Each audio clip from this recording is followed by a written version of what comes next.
Hello and welcome to the third video in the series focusing on Animal Farm, looking at the exam Unit 4 texts from literary heritage for GCSE English literature. In the previous videos we looked at genre, setting and themes, and these three elements all fit in with the last area we're going to look at, which is the depiction of the characters.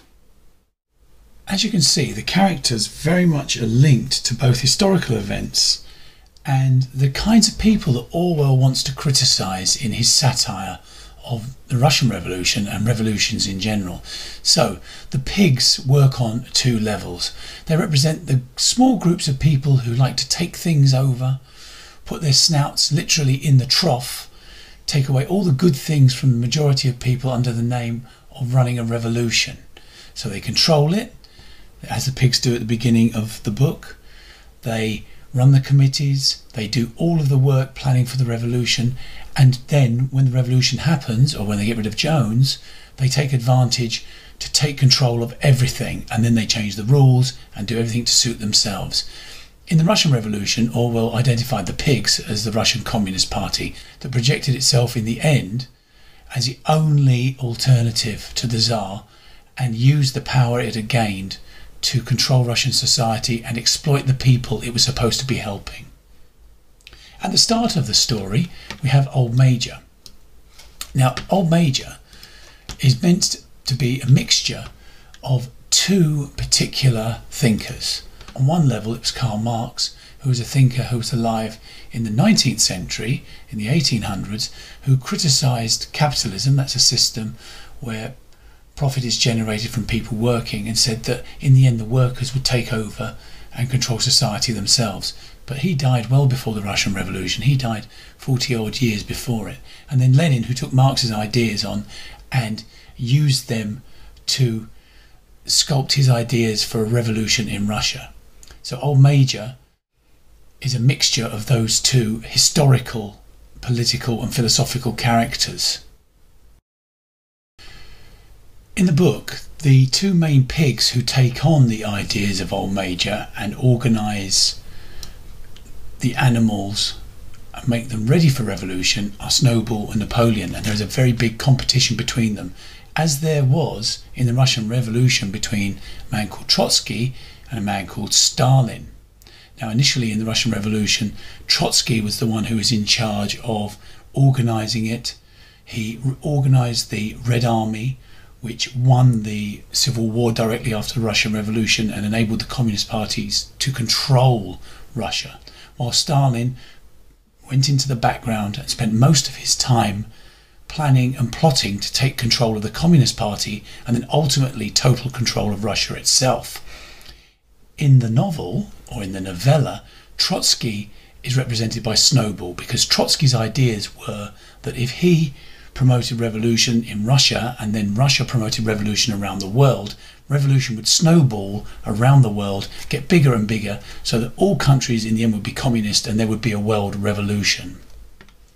Stalin, on the other hand, was not interested in world revolution at all. He was interested in power, and he talked about communism in one country and was able to control the committees and all the organisational elements of the Communist Party, so that in the end he was able to push Trotsky out in the Russian Revolution, at the end of the Russian Revolution in the 1920s, and then blame Trotsky for all the negative things that happened in Russia, in the same way that Napoleon blames Snowball for everything, and anyone who is against Stalin or will not do what Stalin says seems to be an agent of Snowball and a traitor.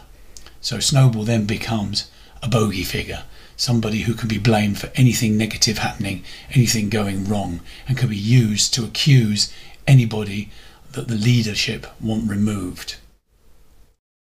Very clever of Orwell to choose the name Napoleon, because Napoleon Bonaparte, of course, was the general who rose out of the French Revolution in the 1790s to take control and become Emperor of France and Emperor of Europe and parts of Africa. And Stalin could be seen to be supreme leaders who took control of their countries and then expanded the country's influence and power across Europe. Squealer is interesting because Squealer actually isn't just representative of one person. Squealer represents the propaganda and media machine of the Communist Party that put forward all of the ideas of Stalin and the communist leadership so that they could control the Russian people.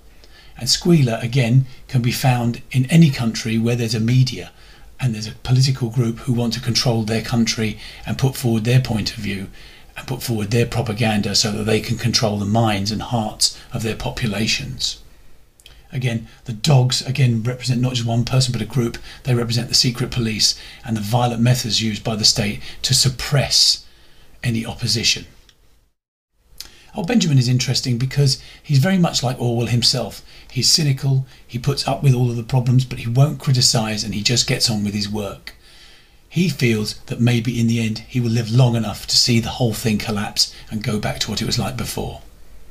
Boxer and Clover are allegorical figures. They represent the men and women of the Russian peasantry who worked supremely hard and underwent lots and lots of hardships in order to feed Russia and to help it move forward as an industrial power.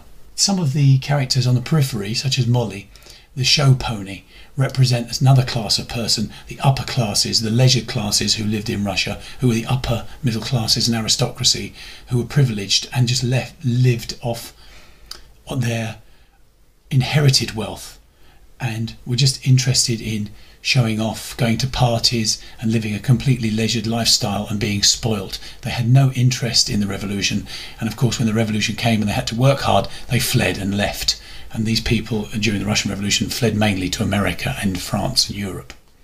The sheep are interesting because they are obviously, again, like the pigs in a sense, representative of a group of people. The pigs represent the selfish, small elite of people who want to take over and to keep charge and keep everything for themselves. The sheep are the blind followers, and we do call people who follow someone blindly sheep. The sheep are used like propaganda and like the dogs to keep control and stop any opposition. So when there is an argument, the sheep bleat out and make a very loud noise by bleating the commandments. And there's the chickens, again, focus very much like the Russian farmers in the Russian Revolution who would not give up their land, not give up their crops, and so in the end were destroyed by Stalin and his secret police and his army, and they were forced into collective farms. And finally, the character of Moses, who seemed to represent religion, and he has the idea of Sugar Candy Mountain, where if all animals suffer long enough and are good, when they die they will go to a place of plenty.